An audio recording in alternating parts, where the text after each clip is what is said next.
Welcome, folks, to week 10.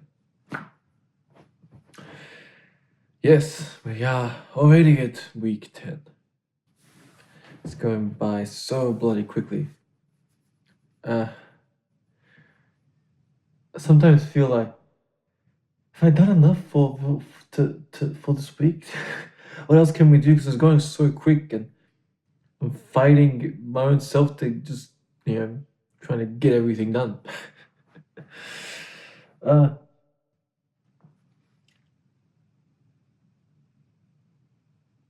This week's going to be a little bit different because obviously, we're going to address the elephant in the room, and be a blend of reflection, introspection, and contemplation, some philosophy.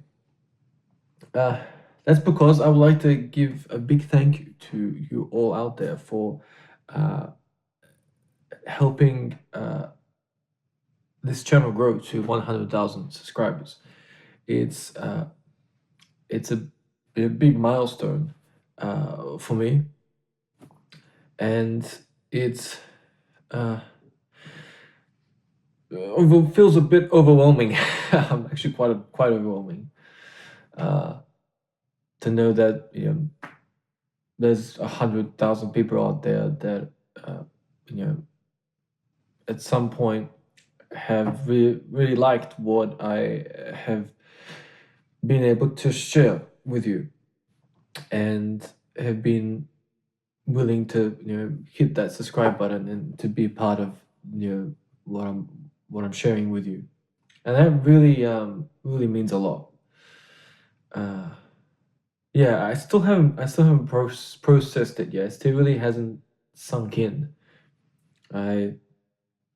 It's been a couple days since we clocked over 100K, and my brain's still like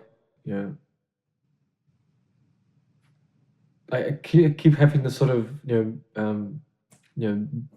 kind of like wake myself up and be like, oh wait, no, okay, let's focus on the next one. Yeah, because I guess you get so lasered onto one thing, and then when you achieve it, it just takes a bit of time to sort of recalibrate and be like, okay, right, let's move on to the next thing, Okay, just wanted to double check and press record. Yeah, didn't make any sense. And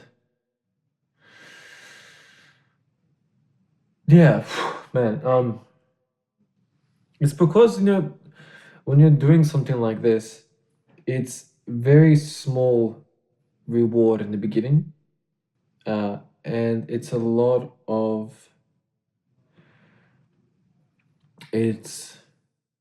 grinding, a lot of pulling your hair out, a lot of blood, that sort of term, blood, sweat, and tears. It really is like that. And you have to be willing to accept very little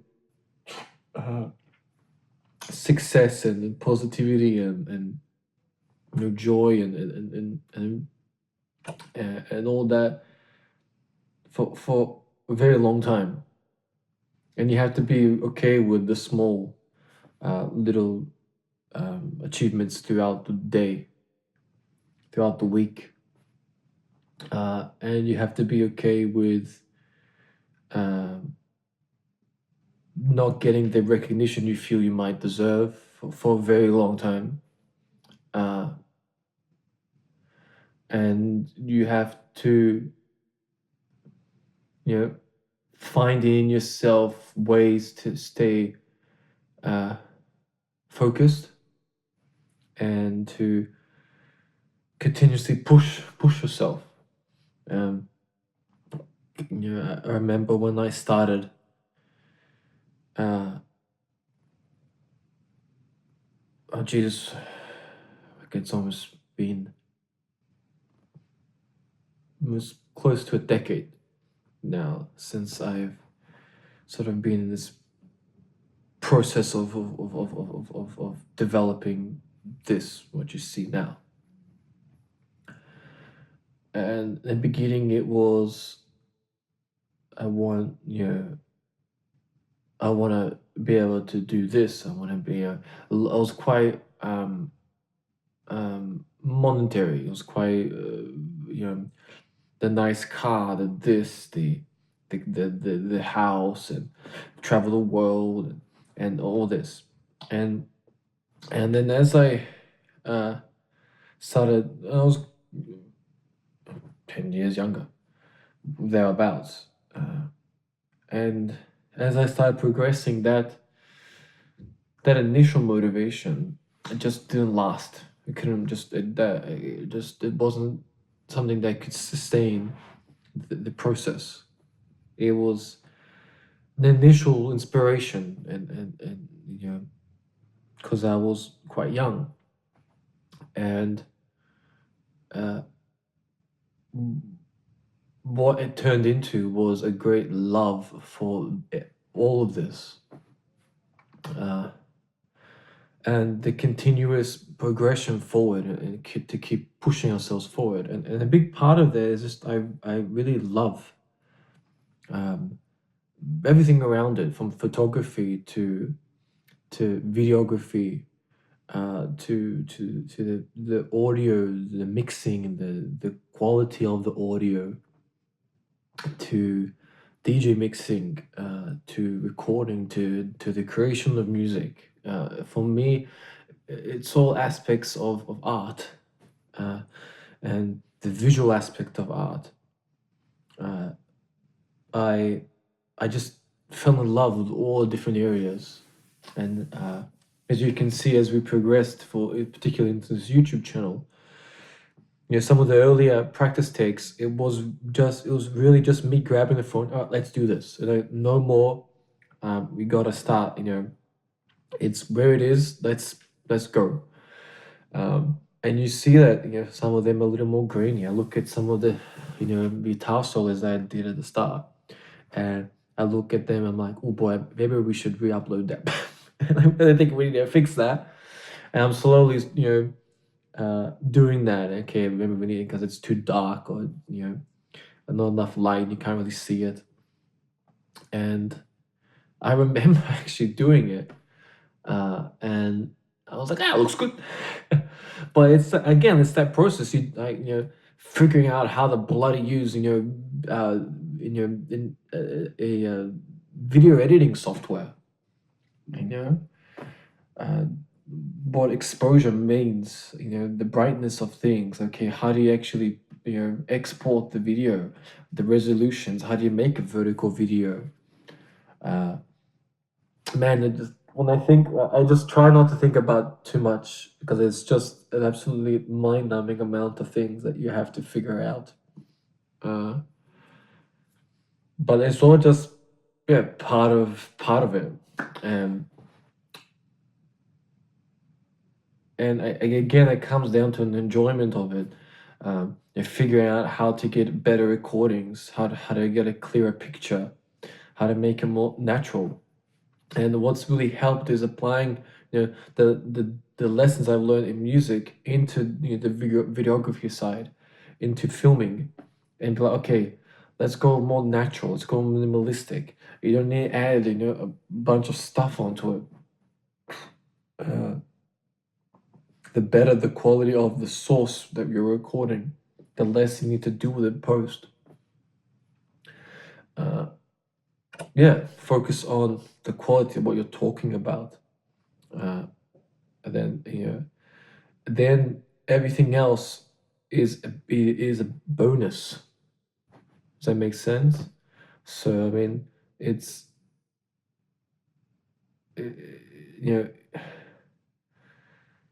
if the quality of what you're saying, that's the most important.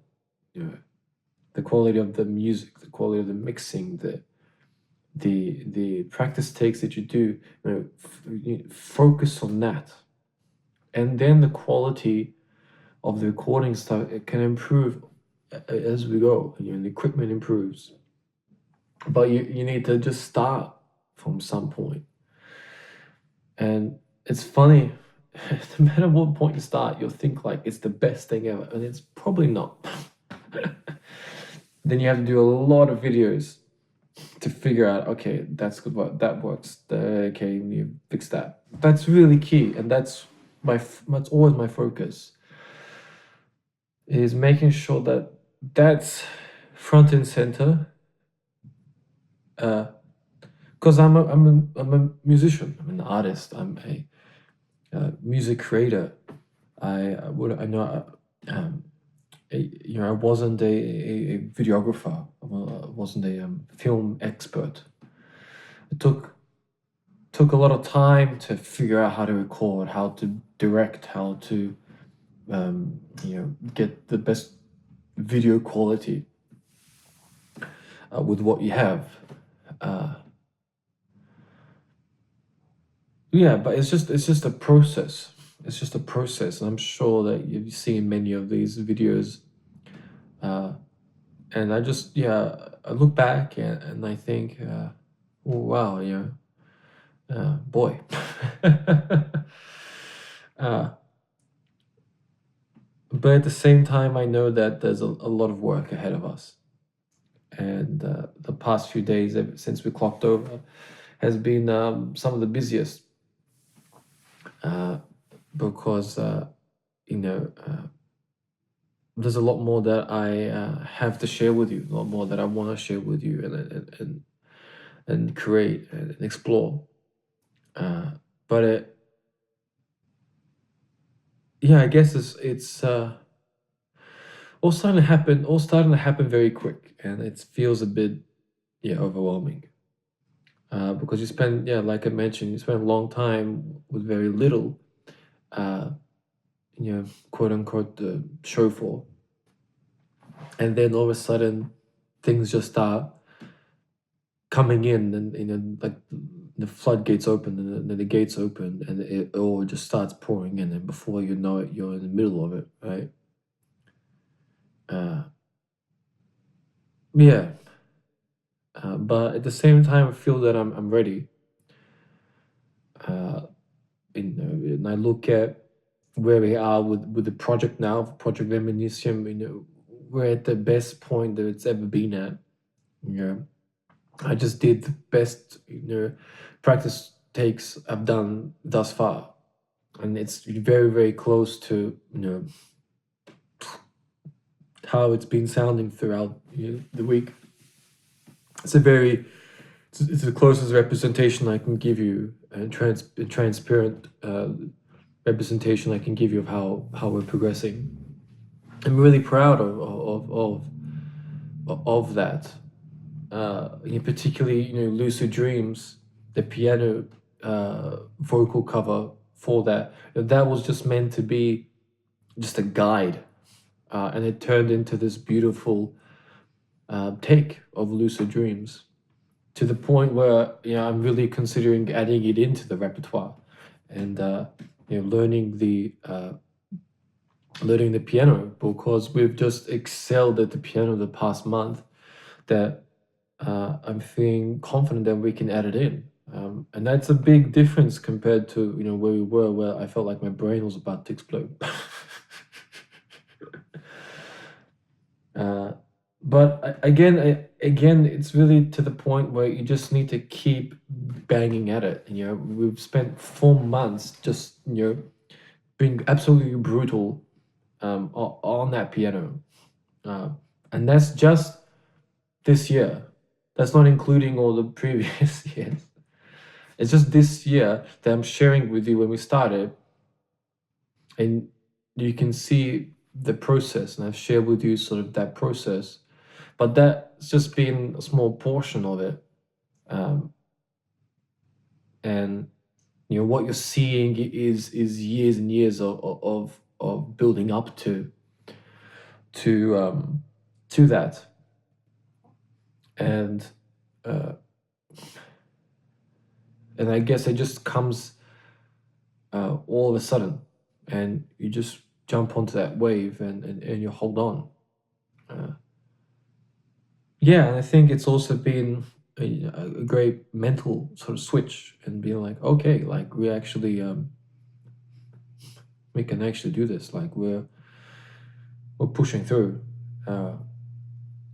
Now that we're working on physical, the studio vocal takes that I'm doing for it's at the moment the toughest vocal performance I've had to do so far.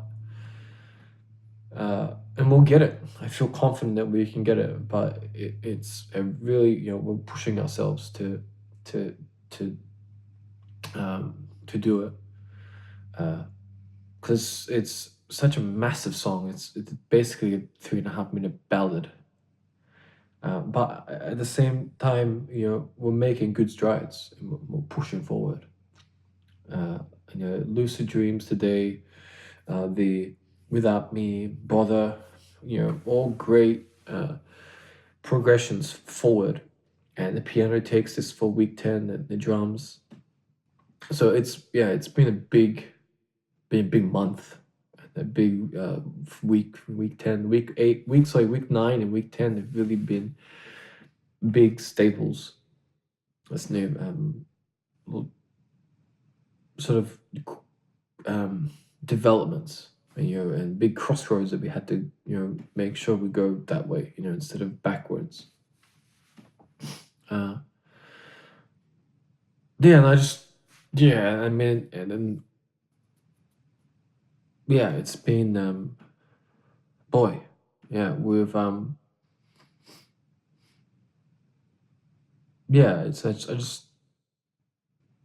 just want to give a big thank you again to all of you for watching it and sharing it. In particular, the art of mixing. And I know it's not for everyone. It's a lot more. We're delving into more the artistry of the mix.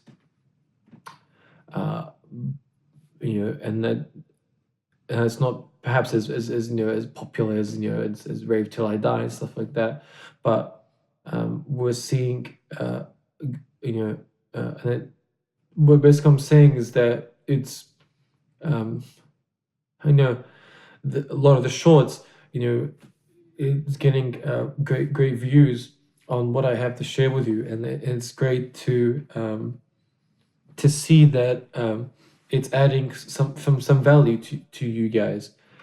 And it's becoming more and more popular, and it's being shared, and it's really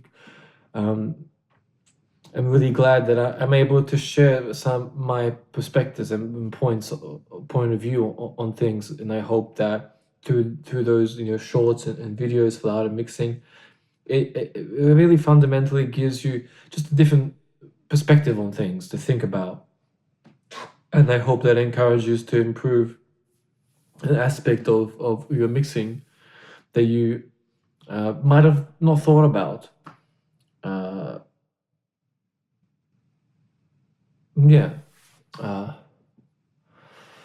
I think that brings me well into sort of what I've been thinking about these past few weeks, and I've been to a couple raves and parties over the past past month, and I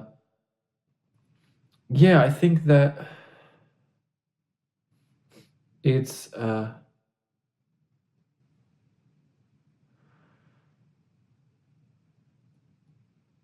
it's interesting space that we're going with electronic music per se.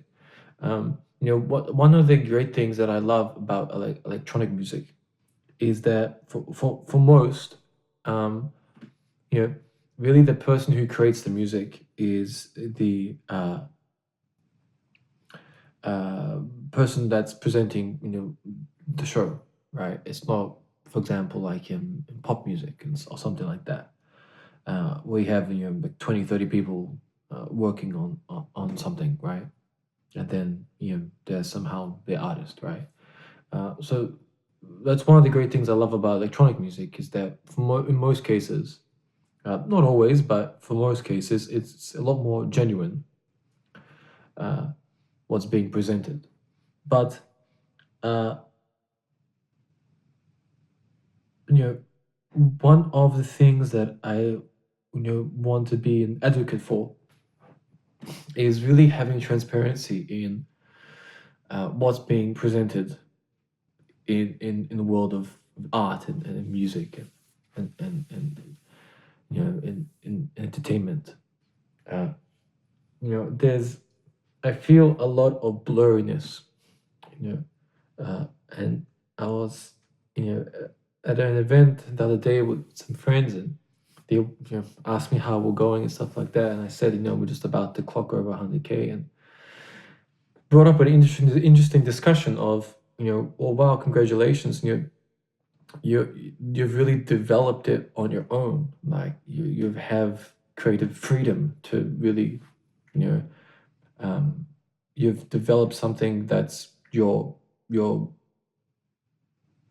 space, and it got me thinking. That's it's really true. What I share with you, uh, all of it is me. There's there's uh, there's no one behind the scenes, creating stuff. I'm the one that's creating it for you, mixing it, creating the music, creating the edits. The only thing that I have really help with is the out of mixing the big edits, just because of just takes way too much time, which I'm struggling to carve out. So I've had to get someone to help with that. But the rest is me. The bulk of all of the shorts, no, most of the shorts, and all the longer form videos. That's all me. That's me editing. That's me presenting my work to you. All the art of mixing shorts. That's me editing. There's no one behind the scenes editing all the art of the shorts. Outside a few bits and pieces, when the shorts become a bit too complicated for me, when it really requires more and more an advanced approach, then I ask for help. But 99% of what you see is me. The music that I share with you is something that I've created, that I've spent years figuring out, that I've spent years studying, working on park benches. The album that we'll be releasing in July, and the clips that I've shared with you from Point D, this the immersion, fracture, dreaming, pressure, concussion. These are songs that I worked on park benches and bus stops and trains. Half an hour before class, I would be working on something. Any moment that I could find, I was working at. I would get all the work done, all this assignments or stuff like that, and just get it done. And then I knew I had the time to work on the music. But it's all me. There was no one else in the background, telling me, "Oh, you got to try this, try that." It's me. It's me. It was me figuring out, okay, where do I want to go with the song? How do I want this song to sound? How do you create that? How do you create this new kick? How do you create that snare that I want, that hi-hat? How do you record that stuff? How do we incorporate more acoustic elements into things? And that's before we even touched on Project Viminacium. Project Viminacium is just another, ball game. Before, after Search for Natural Happiness. But yeah, it makes me really appreciative for you guys to respect that in your and I just want you to know that all the people that have subscribed, you're just subscribing to someone who's genuine, who's a genuine artist. I do my best to be as transparent as possible because I have nothing to hide behind. Anything that I need to work on, I'm doing my best to share with you because it's a process. When I started DJing, it took time to develop and figure it out. Same with creating music and figuring out what software to use and which digital DAW to use. It didn't just come out of thin air, took a lot of videos to understand, how, the creation of music is in the electronic space and how to record guitars. It's one thing to play it, but then how do you record what you're playing the best? What microphones to use, what cables are good, what speakers should you have in your studio, what computer do you need, what audio interface do you require? That all took time to study, to figure out. And with each one of you that has clicked subscribe, you're basically giving me a thumbs up and be like, well done, man. And that really means a lot to me, at least from my perspective. That's the way I see it. And you might have watched a piece of Rave Till I Die or one of my guitar solos or Pointed and you've liked that. And you said, oh, cool, I'm going to follow this chap. And that really means a lot to me. It means that, because then what you I guess didn't see when I was doing the Pointed This and some of the guitar solos is how much work I put into it.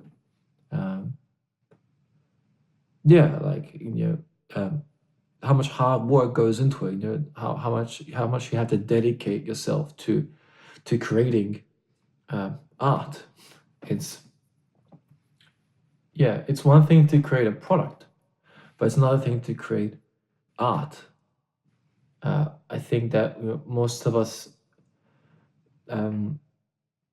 particularly because there's been such talented people like Freddie Mercury and Michael Jackson and other people, and definitely they've been very talented in their voice. But at the same time, they've had to work a lot and played shows and develop that voice to the point where then it's full and you can perform it the way they did. But sure, they had talent, but then it turned into a great skill.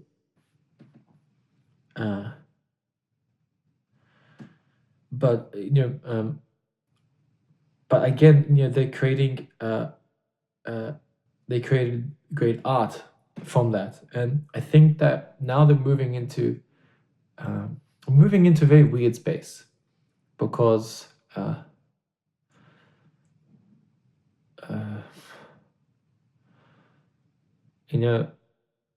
it's one thing to be an entertainer, and there's nothing wrong with being an entertainer. I think that we get mixed up a little bit by that. Being entertainer, we need entertainers, right? When you go to a club and it's like 2 a.m. in the morning, you might not necessarily want to be listening to David Bowie. You want to have a party mix and have a few drinks with your friends and have a good time and all that. And a particular mood and music is associated with that. But it's a funky area, right? I don't know really how to discuss it because it's very hypocritical. It's a very counterintuitive sort of thing. Basically, what I'm getting at is just moving forward. I want to be an advocate for transparency in music and there's always going to be entertainers. There's always going to be DJs that are entertainers, and you can wear a funny styrofoam, whatever, and just like a bat or something like that, wear a bunch of different masks and stuff like that. And I think that's fine. It's cool. Like no worries. Like if that's you, cool. and it draws attention, right? And we are entertainer. You create a product, and you sell that product, and very prominent and very successful people in music do that very, very well. They create music that's a product. It's not an art. It's not a piece of art. It's a product for a particular demographic. And I don't see anything wrong with that, because I'm comfortable with who I am. I do what I love to do. And I know that me trying to, force something else just never works. And it's never gonna somehow change miraculously. It's always gonna be there. There's always gonna be entertainers and performers that create a product and sell that product very, very well, whether that's in music or any other area. But I think the issue is that we've blurred the lines, because then we consider those as artists, as musicians, when they're not. And there's nothing wrong with that. I'm not saying that that's bad. I just wouldn't classify them as musicians, as artists. They're singers.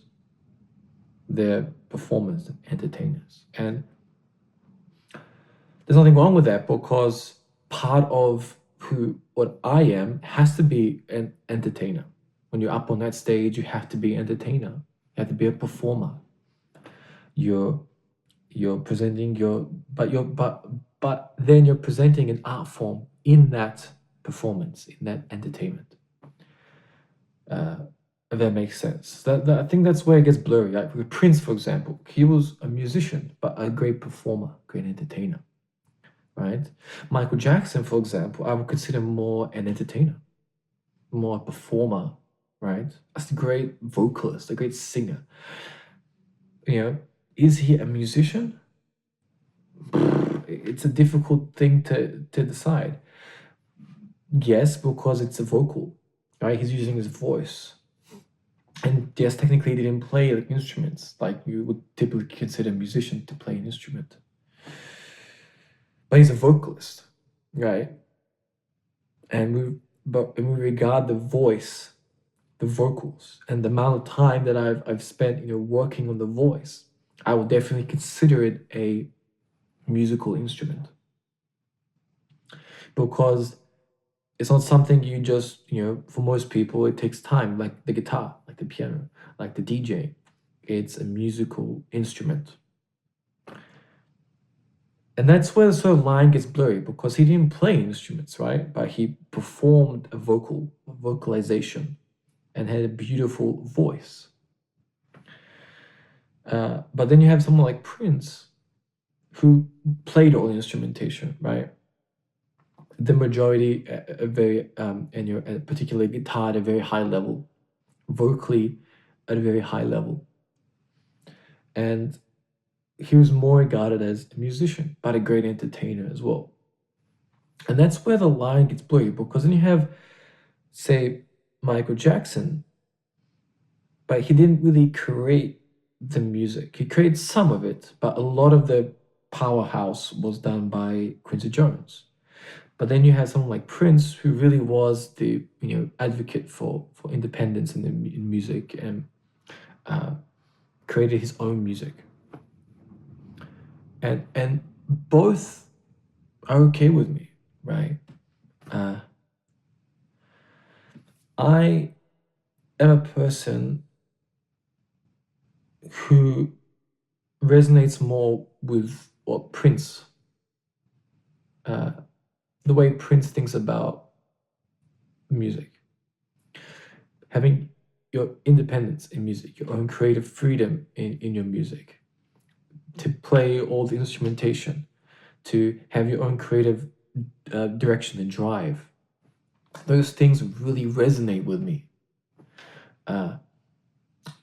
When I see a great, pop star and all the music is created by someone else, in the beginning, I took it the wrong way. I'd be very upset.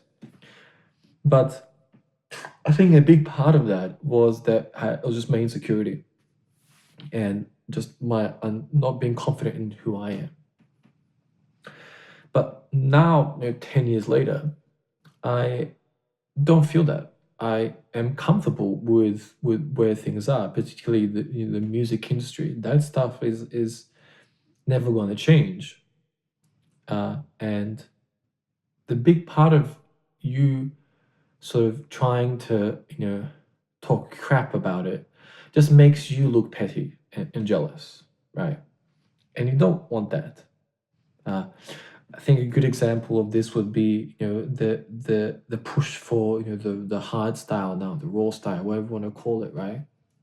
And the funk kicks and all that stuff, and you can see it becoming, it's become quite popular.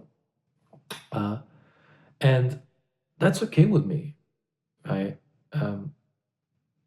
It has its own sound, right? But I'll notice a lot of people also being upset by it and like, oh, it's not, audio quality and all this other stuff. And it's 100% true. Unfortunately, it's not. It has, there's a lot of issues with that sound from an audio perspective. But it has its own sound, like dubstep did. But I think that what's happening now in music is a space that we've never really had because of the internet. And you have all these different pockets and things coming about. There's always going to be particular things that become mainstream that really grab sort of a chokehold of the industry for a while and go down that direction, and everyone just jumps onto that. And again, it's the aspect of, what are you creating? Are you creating a product? It's very easy then to jump on the wave, jump on the bandwagon and create commercial hard style and stuff like that, and to be a fan of that and stuff like that. It's a great culture in it and cool, but you have to understand that you're creating a product. You're not creating art. You're not creating artistry because you're just creating a particular style, a particular product for a particular purpose. And again, there's nothing wrong with that. I'm not saying that that's bad. I'm just saying that, if you do that, then you can't regard yourself as an artist, okay, as a musician. You're an entertainer, a performer. You create a particular product for a particular purpose. And yeah. But, I brought up this analogy when I was doing the art of mixing. And, we have such a high sort of clarity in where our chocolate comes from, what's the ethical collection of cocoa and stuff like that, right? Ethically sourced. Great, fantastic, and particularly for meat and stuff like that, a lot of people more like looking for organic and all this other stuff, which is fantastic. And people looking a lot more like what products they're intaking and what's actually in this product. And I think that that's sort of where we need to go. And it's something that I would really, I'm really wanting to encourage people, particularly to the art of mixing. Particularly what I share with you is, always be willing to have a look at where the music's coming from. Who's actually creating this music. Yeah, I think that's if that's something that I can do in this format for you guys, and as we continue to grow, is just offer you transparency and offer you more information about okay, who's actually creating this music. And I think that's really important, because ultimately I feel what it comes down to is just a lack of understanding, a lack of knowledge in the area in music. because it's shrouded in so much mystery, and a big part of that I feel is that because people, they don't want you to know, where the music's coming from. And I think that, as we move into 2026 and 2030, 2030, the bar needs to be increased, as to what we regard as artists, as musicians. Long past are the days where you had to have a big studio and you have to have, multiple different producers to help you and stuff like that. What Prince established was that you didn't have to do that. You could record in your own space. And you have to then, you have to work on the shoulders of giants and progress forward. And always be willing to push forwards.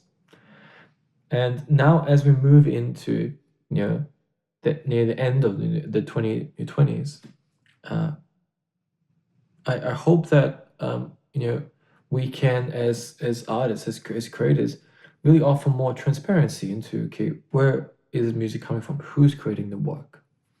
And particularly as well for award ceremonies and stuff like that,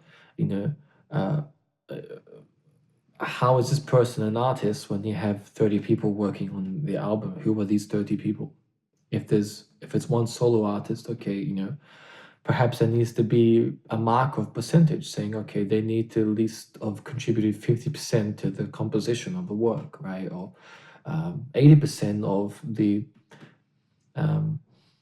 creation of the music, the production of the music needs to be done by that particular person, right? To be regarded as an entry for, the record XX blah, blah, blah. Yeah, I think that through that, it offers a lot greater transparency into what's being presented. Because, just like a doctor, a lawyer, you want to know, okay, where, how long you been doing this? Are you educated and are you good at what you do? Where were you educated? Were you educated, in respected, university for your degree? That kind of thing. You sort of get what I'm trying to get at. Yeah, just like in the conservatorium or like, in the classical environment, having a great, study of art, and then, okay, representing and you being regarded as a musician for completing XYZ, even though there's a great amount of flaws in completing all these XYZ exams and stuff like that. I think it can become an aspect of what work have you created, which albums have you made, rather than a sales point of view. Yeah, basically what I'm getting at is, I guess you as as the person who's wanting to create music, have to sort of decide what kind of person do you want to be. Do you want to be sort of the McDonald's and be very convenient for a lot of people, and provide some commercial music that's in line with what's happening now, and create a slight little twist and and become quite successful and have multiple different singles and locations around the world and stuff like that? Or do you want to be more a fine diner, fine sort of burger place that makes higher sort of like more premium burgers, right? Something that McDonald's has looked into and making more sort of premium sort of options available, right? Do you want to look at that, right? Or do you want to be a proper restaurant burger where you go to like a fancy restaurant and have like a burger on the menu or something like that? You sort of get what I'm getting at. If you look at it from like a restaurant perspective, what type of restaurant do you want to be, you want to be a fast food service, or do you want to be more fine dining? Do you want to be like a sort of more fancy restaurant, but quick turnaround? For example, if you look at the fashion industry, do you want to be more like fast fashion, right? Or do you want to be more like Louis Vuitton? Do you want to be more like the higher, more boutique brands? Again, there's nothing wrong with fast fashion. This is Zara, right? So it's not an aspect of one's better than the other. We need, the fast food chains, right? 3 o'clock in the morning, you don't really feel like a 6-star dining experience with a 3-course meal and and caviar and all this other stuff, right? You gonna get what I mean? No one really wants that at 3 o'clock in the morning. Well, at least I don't. you know.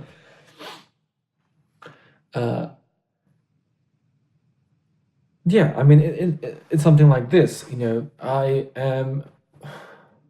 I enjoy wearing nice things, right? But I wouldn't go overboard with it, right? This is a nice jumper. I like it, right? It's in the sort of price range that Zara has, and you can perhaps find a good deal from time to time. It's good quality, but I wouldn't call it like it's starting to tear a little bit here. I wouldn't call it like premium alpaca wool or something like silk or something like that, right? It's just not what it's known for, right? It's known for quick turnaround. The fashion changes very quickly, like an H&M store, right? Very quick. You basically buy it, wear it for a little bit, check it out, get something else. That's just how that space works, right? You can buy some more premium products, right, that last you a bit longer, but generally that's how it goes. Every time you go in there, there's always something new. But compared to, for example, like Louis Vuitton or something like that, you go in, things change, but most of it's relatively the same, right? The brown with the sort of yellowy gold, even the luggage, similar design, right? Very sort of timeless. Do a few sort of unique sort of events and stuff like that, but overall sticks to sort of what it's known for. Doesn't do any sales. Look at something like Rolex, right? Very mystique and not, but very timeless pieces again, that kind of thing, right? But then you have the G-Force and stuff like that. I'd rather wear a G-Force or like Apple Watch, something like that, when I'm going skiing or swimming or something like that. I wouldn't necessarily wear a Rolex, right? Unless it was like some specialized sort of underwater type thing, right? It's more of a fashion piece. It's more of a statement piece, more of a social sort of status thing. I sort of hope you can see where I'm getting at, right? Basically, what I'm saying is that we need a little bit of everything, right? If everything was just high fashion, it would be pretty boring, right? And most people then would just be wearing nothing, okay? And you don't want that, right? There's not people wearing pajamas and bathrobes, okay? So we don't want that. But yeah, so I guess I'm saying is you want to be confident in what you do and create the space, because I'm an example of that. Please take me as an inspiration. You can create your own platform and do it your own space and be independent and be willing to be transparent about what you do. And there's a space for you, and you can be confident in creating that space. And whatever happens around, but I'm doing my own thing. I love what's happening in the scene. I went to some sort of hard style, raw style thing, and it was really intense. And it was like the same thing for like throughout the night. And it was a vibe, right? My ears, because I work so much on things, just become very sensitive, and I can't take such intensity for a very long time, particularly when there isn't um, a journey being had. It's just just the same thing for like a decent amount of time. It's the way that mixing's done, right? 99% of what you'll see that's being done is a performer, that's a DJ, and they're playing one song to another, right? It's not something that's an art form. It's a product. It's a commercialized product or whatever it is, and they're more creating of a product, and they come up and that's the way they present that product, right? Play one song to the next. This journey or something like that isn't really represented there. Not what they think about. It's just one song after another, and what happens is just one song after another, and it just gets more and more intense, and that's it, right? Harder the song, increase the BPM, and more and more and more and more tense, right? And some people like that, but that's not for me, right? I don't resonate with that. But at the same time, I'm not gonna be, like, that's not how it's done. It's just how it's done, right? And I think the greatest thing through the art of mixing that I share with you is just a different perspective. And if you're willing to sort of be open about it and be like, oh, okay, cool, and let me try that. That's all I ask, is try it out. But again, it's not for everyone. Yeah, there's only one Prince. There's only one MJ. There's only one David Bowie, Freddie Mercury. It's only a handful of guys, right? And it's only a handful of artists, really, that have shaped the world. They have created artistry over a product, irrespective of monetary gain and how many sales you've had, etc. Right? But it's like the iceberg, right? But upside down. Okay. Yeah, that wasn't the best analogy, but yeah, well, you have a select few that lead the charge, right? Like someone like David Bowie really creates a movement, and then you have everyone else that copies that movement, and it's always going to be like that, right? There's always going to be people that want to monetize the current trends. That very similar happened in dubstep. All of a sudden, everyone became a dubstep DJ. And there's nothing wrong with that, right? They see an opportunity and they ride the wave. Perhaps you have a song that catches the wave of what's happening. But the issue is, the only issue then is, for most, it fizzles out, right? Because for in most cases to stay relevant or to progress as you go as an artist, more progression, to be willing to constantly push yourself and reinvent yourself in some ways, and create art really requires you to dig deep in yourself, to create music from what you feel. And I feel that there's something that I can leave you with this video, is that I would encourage you to look at it from that perspective. Don't look at all the noise and everything that's happening around you. There's always going to be something. There's always going to be a new trend. There's always going to be a particular style of music, a particular festival, a particular scene, whatever is happening, right? Always a new singer, pop star, etc., right? But you have to look at yourself and be like, okay, what do I resonate with? What is the music that I want to share with people, because I really genuinely feel that people can feel that. People can feel when you're genuine about something, when you're not.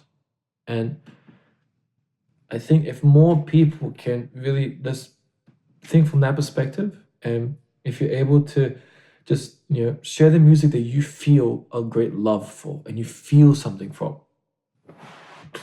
start from that. And then when you approach creating music, if you can create something that you feel from it, that isn't bound by a structure or formula, then you're an artist. You're creating music. Uh, yeah. But don't be like, oh, I just because you're not that, somehow you're less than someone else. There's nothing wrong with being entertainer, and you're creating a product. You have a formula, and the chorus goes there, the kick goes there, that goes there, that goes there. Cool. And you have a particular demographic, whatever it is, and you make music for that demographic, right? And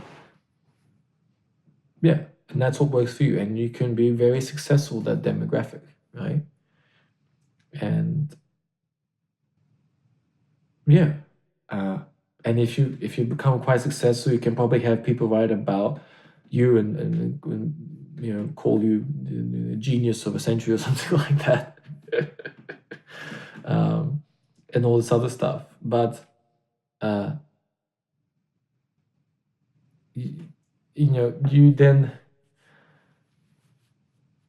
yeah, I mean, it is what it is, right? There have been many people who are very, very talented and never received sort of the recognition that they deserved, right?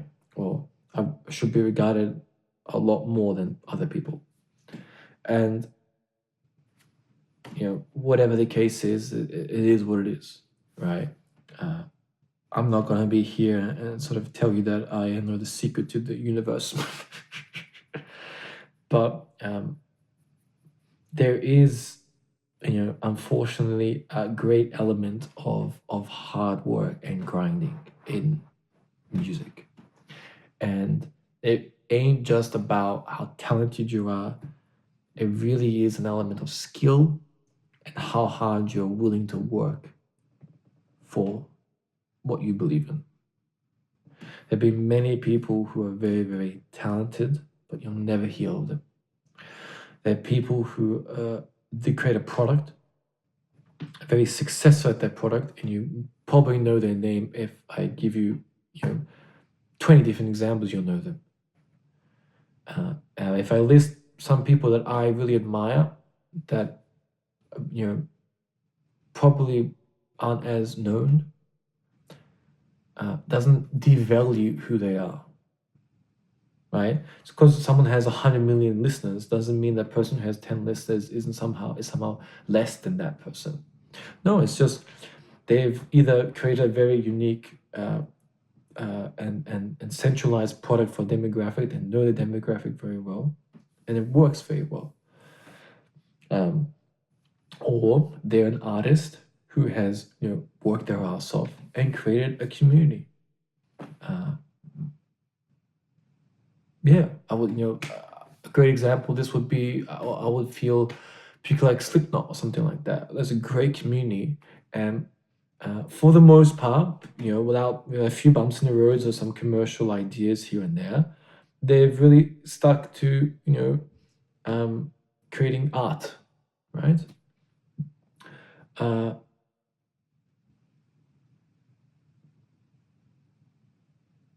Yeah, like again, it's a murky area, right? Because some of the stuff a little more commercialized, some of it isn't as classified as art, and they've said it themselves. For example, like psychosocial, right? If you ask them about it, and I've watched some interviews, they fucking hate that song. But it's one of their most known songs. So yeah, it's a weird area of music. It might not be the most artistic creation that they've done, but it's resonated with people. Uh, yeah, but again, in some aspects, it can be viewed as a centralized product for a particular demographic, right? So it's a funky area. What I feel is that what is important is that there's a great clarity in, okay, who's creating this music? Okay, it's them, right? Metallica, okay, these two gents are creating the music and everyone else is the supporting act, right? They're helping support what James Hetfield and Lars have created, right? That works for them, right? Queen, for a long time, it was, that person gets more, that person gets that. And then what they decided is, okay, everyone evenly, okay, and that's okay. No matter if it's one person, second person, there as a team, as a band, okay, they share the creation process, right? But there's a great level of transparency in that. And what I feel particularly for a lot of, known pop artists is that, okay, what needs to be is a level of transparency, and we need to, first and foremost, really have a clear distinction between what an artist is and what an entertainer is, what a singer is, what a vocalist is, and really be open about, okay, if you have 30 people working on it, okay, then, you're creating more of a product and you're just singing a top line and presenting that product. You shouldn't really be then representing an artist's award or collect awards for something that's not really art. It's a product that's being created. Yeah, and I think that that's an important distinction, right? That's not to say that it's somehow worse than other, but then something like MTV Awards or something like that, or whatever there is, that's more relevant to that because it's more of a product. It's more of a sort of fame and popularity thing. While there's music awards that are more specific for artistry, right? That should be represented more for artistic prowess and excellence in music over excellence in a particular product, because anyone can collect a bunch of top people in the industry and create a piece of music that's engineered to um, to the utmost nuances. Yeah, I hope that makes sense, right? And yeah, it's just then if there, yeah, I just hope that what I can do is encourage more transparency. I know that's a big sort of goal, but I'm willing to fight. I'm willing to fight for it, and push forward. And I hope that what I share with you, will contribute, whatever amount to that. And yeah, and I hope that with the more understanding and more ideas and more ideas I share with you, develop a greater understanding in what's being done, what's this, what's that, okay, who's actually creating the music, okay. Would you regard that person as an artist? Would you regard that person, okay, how do we sort of differentiate between this? Yeah, and I think that moving forward as we're progressing into so the AI revolution now, that's becoming more and more important, right? Because with the AI revolution, more and more people are going to start creating more a product of music, right? I've heard that you can basically just press a button and AI will generate a product of music, right?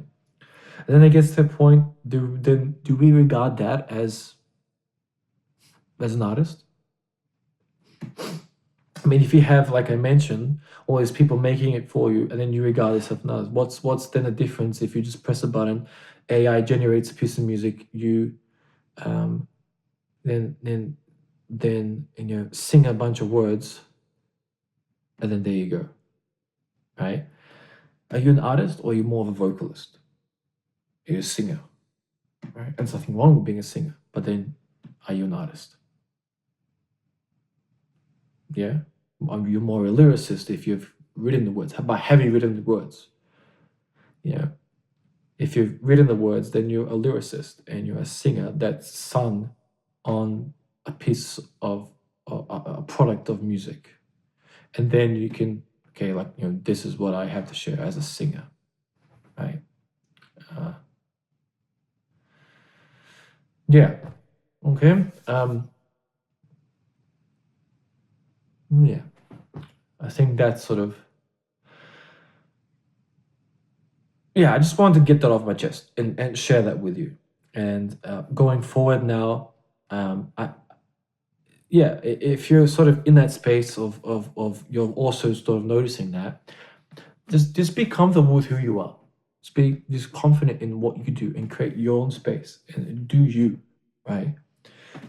And offer information, offer transparency in what you're doing. And the more people that do that, then the general public will have a greater understanding of what's being done in music, and then people can make up their own mind, right? You trying to sort of force people against something is never going to work. You can just offer information, offer a point of view, and people can take on that information, have a greater understanding into what's being presented, right? Uh, yeah. All right. So, uh, with that being said, as a conclusion, once again, thank you so much to all your support and everything. It's been an interesting journey up to up to this point, up to 100K. Let's now push forward onto the next sort of goal and milestone, and up the ante, as they say. It's great to start wrapping up week 10 and push into week 11 and start presenting. I'm really looking forward to putting all this together for you. It's really going to be really going to be a special moment. Yeah, I'm really honored and humbled, but I also feel a great responsibility now,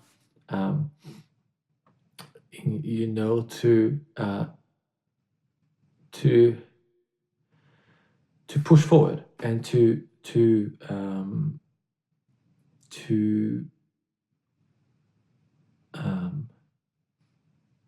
see things through and deliver the highest possible quality of everything that I do for you. Yeah, in closing, I just want you to know that everything that you watch and see is me, and I'm going to keep fighting and pushing to do as much much of it as I can on my own. Sure, there will get a point where I won't have as much time to do every single bit, but you know, the music, the performances, and everything will always be me.